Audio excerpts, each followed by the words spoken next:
Mel 2204, your project blogger host. Subscribe. During one of the activities sa Miss Universe Philippines 2025 competition, nakuha ni Iliana Marie Aduana ang atensyon ng mas nakararami sa napakagandang kasagutan sa tanong na ibinigay sa kanya.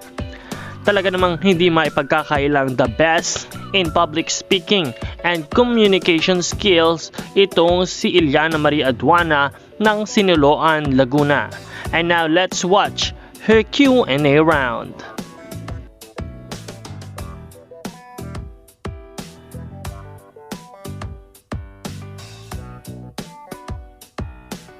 Hi, Liana, of course, Miss Siniloan. So my question, we are celebrating Women's Month. So my question is, should trans women be included in Women's Month? Of course!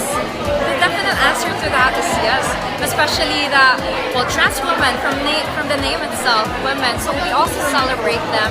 Also, we share the same values, we share the same core, so it's just fitting that we include them, and, you know, they give so much for our communities as well, so we should celebrate them the way we celebrate ourselves during Women's Month. We love them all.